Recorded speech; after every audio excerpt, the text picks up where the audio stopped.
Welcome, everyone. I'm Kimberly Boschman, and this is the Intentionally Intuitive Podcast. In this episode, we're going to take a look at the forecast for each life path number for February 2025. Before we get into the forecast, this, of course, is a general forecast. If you would like your own personal numerology, where we'll take a look at your personal numerology and your forecasts ahead, then book some time with me. I'd love to work with you. You can find my information in the description box below.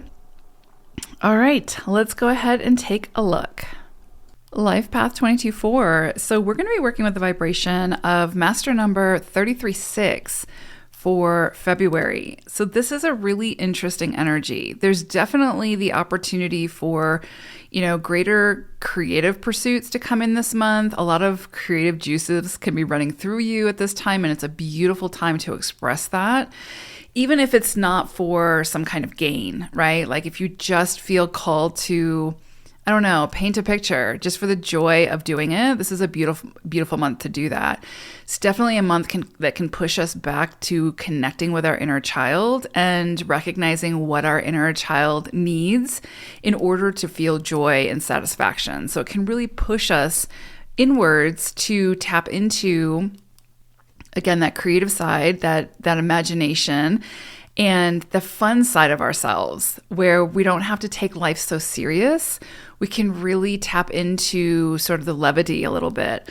This is also a great month for connecting with others, collaboration for sure. You could see a lot of opportunities for collaboration, people coming into your life who have strengths where you may have some limitations, opportunities to create something together towards the greater good or towards some kind of greater solution that can be of service to the greater good. Beautiful energy for that. Now, I will say that this energy does bring some level of additional responsibility to tapping into our courage to be able to face difficult things and to have those difficult conversations, or to say yes to the things that scare us. Especially when it comes to stepping into the master number of the 22. There's also, this energy also brings sort of about this cycle that pushes us inwards to really recognize our own strengths, like what we bring to the table, our worth, our value, and what we can do with that. So it is really beautiful for finding that faith and maintaining that faith in our inner abilities, and then finding ways to share that with others through collaboration and through sharing of ideas. This can be an opportunity to use our energies and our gifts, and again, the ingredients that we bring to the table, to help others in some way, to help alleviate problems, to find those greater solutions, and then create a better, a better world, a better opportunity through that sharing of those energies. So it really is such a beautiful month for sharing your unique gifts, like what you truly bring to the table, while also being open to everybody else's gifts, what they bring to the table. And you'll recognize, again, where it is that you have got limitations, others have strengths. And by combining those, what we can create together is so much more monumental and so much more useful and beneficial.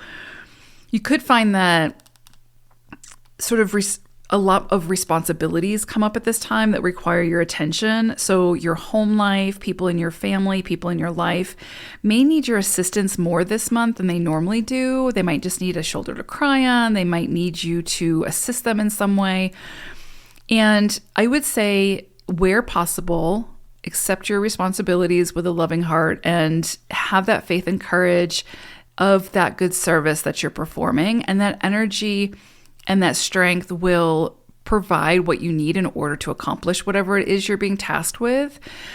But I would also say, be mindful and discerning about where you invest your energy at this time. So don't say yes to something if it's going to overwhelm you. Don't say yes to it if it's going to be overly burdensome. You have to kind of have those higher standards, make sure that you are expressing your needs, saying yes when it feels right to say yes, and saying no when it feels right to say no. And really, again, just maintaining that sense of self and taking up that space, and not allowing yourself to be taken advantage of. There could be some situations this month that really open your eyes to some kind of greater purpose that you have an opportunity to be a part of and can bring in a newfound direction in your life. But again, I would say just to be discerning about how you invest that energy. Now, Porcupine is your animal wisdom message this month. And with that, it's interesting because it comes with a message of like guarding your space, not like protecting yourself and like going to extremes, but like just being really mindful of, again, taking up more space, protecting that space, and not overly burdening yourself or overcommitting where you're just going to like, make yourself too overworked or overburdened and sort of, burning the candle at both ends. And saying yes, be careful about saying yes to things or people that it does feel like a burden and you're not doing it because it feels good, because that can wear you out. So just be mindful of your space and who you're letting into that space and who you're saying yes to and what you're saying yes to. So I hope it's a great month. Take care. Bye for now.